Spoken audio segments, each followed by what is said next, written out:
রুম্পা, ধৈর্য ধরো, মনের জোর বাড়াও। আমাদের প্রত্যেককে যেতে হবে এই সুন্দর পৃথিবী ছেড়ে, কাউকে আগে কাউকে পরে। তোমাকে সান্ত্বনা দেবার ভাষা নেই। তোমার উপর দিয়ে কি চলছে সেটা তুমিই বুঝতে পারছো, আমরা তো অনুভব করছি মাত্র। তোমাকে সান্ত্বনা দেওয়া ছাড়া আমরা আর কি করতে পারি বলো? তোমার আরিয়ানের জায়গাটা কেউ পূরণ করতে পারবে না। ওটা তোমার সারা জীবন ফাঁকা থেকে গেল। তুমি যত দিন বাঁচবে তত দিন তোমার ওই শূন্যতা নিয়ে তোমাকে বাঁচতে হবে। তোমাকে সান্ত্বনা দেওয়া ছাড়া কিছু মৃত্যু খুব কষ্টকর। আরিয়ানের কী বা বয়স, আর তোমারই বা কী বয়স? অতিরিক্ত ভালোবাসা ও মনে হয় ভগবান সহ্য করতে পারল না, তাই আরিয়ানকে সে তোমার থেকে দূরে সরিয়ে নিল। ধৈর্য ধরো, মনের জোর বাড়াও। আমাদের প্রত্যেককে যেতে হবে এই সুন্দর পৃথিবী ছেড়ে, কাউকে আগে কাউকে পরে। এটা মেনে নিতে হবে, মেনে নিতে খুব কষ্ট হবে, কিন্তু কি করবে বলো? বিধির বিধান মানতে তো হবেই। জন্ম মৃত্যু বিয়ে আমাদের হাতে না, ওটাই তো ভগবান তার নিজের কাছে চাবি কাঠি করে রেখে দিয়েছে। আরিয়ানের স্মৃতিগুলোকে নিয়ে বাঁচতে শেখো। আরিয়ান যেটা পছন্দ করতো সেটাই তুমি করো। আরিয়ান তোমাকে দূর থেকে দেখছে, সে তারার দেশে চলে গেছে। যেখানেই থাকুক যেন ভালো থাকে আরিয়ান, এটাই তুমি প্রার্থনা করো। তুমি তোমার কাজের জায়গায় ফিরে এসো রুম্পা। দেখো, তুমি যত কাজের মধ্যে ঢুকে থাকবে তোমার কষ্টটা হয়তো কিছুটা কম হবে, তুমি কিছুটা ভুলে থাকতে পারবে। আরিয়ান তো তোমাকে অনেক দায়িত্ব দিয়ে গেছে, সেগুলো তোমাকে পালন করতে হবে। সে দেখো ওই দূর হয়ে তারা হয়ে তোমাকে বলছে যে রুম্পা, তুই এগিয়ে চল। আমি হয়তো তোর সঙ্গে হাতে হাতটা ধরে থাকতে পারছি না, কিন্তু তোর আশেপাশে তোর সঙ্গে সব সময় আছি। আরিয়ান তোমাকে কত দায়িত্ব দিয়ে গেছে, সেগুলো তোমাকে পালন করতে হবে। তোমার মা বাবার যত্ন, তোমার মেয়ে, তোমার নিজের খেয়াল রাখতে হবে। এমনিতেই তো তোমার বাবা ভীষণ অসুস্থ, তুমি যদি ভেঙে পড়ো তাহলে উনিও তো আরও ভেঙে পড়বেন।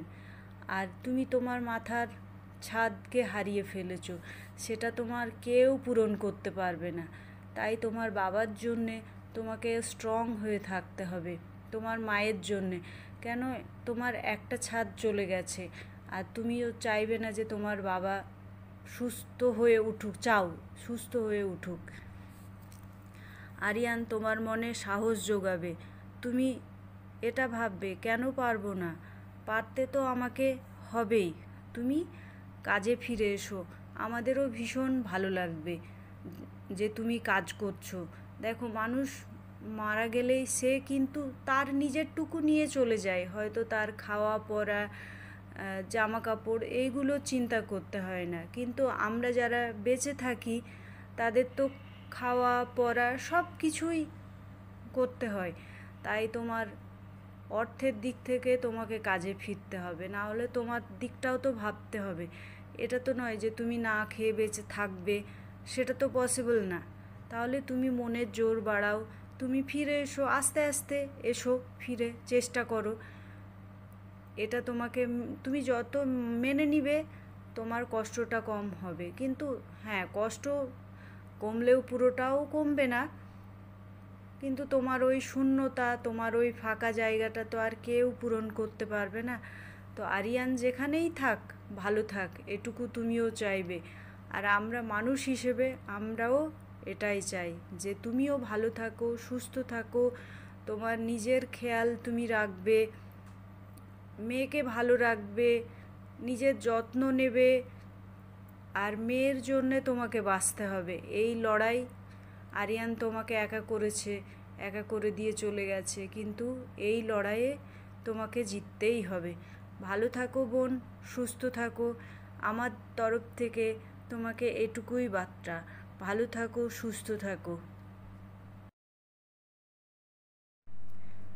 তোমার কাজের মধ্যে দিয়েই তুমি আরিয়ানকে বাঁচিয়ে রেখো।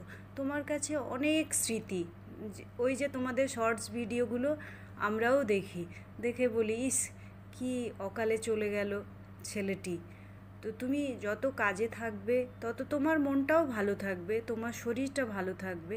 আর আস্তে আস্তে চেষ্টা করো যে তোমাকে ভালো থাকতে হবে, সুস্থ থাকতে হবে। তো আরিয়ান যেখানেই থাক ভালো থাক, এটুকুই চাবো।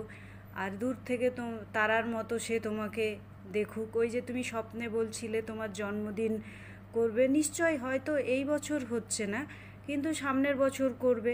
আরিয়ানের যদি স্বপ্ন ছিল যে তোমার জন্মদিন পালন করো, কেন করবে না? একটা মানুষ মরে গেলে তো সে তার সঙ্গে সব কিছু নিয়ে চলে যায় না,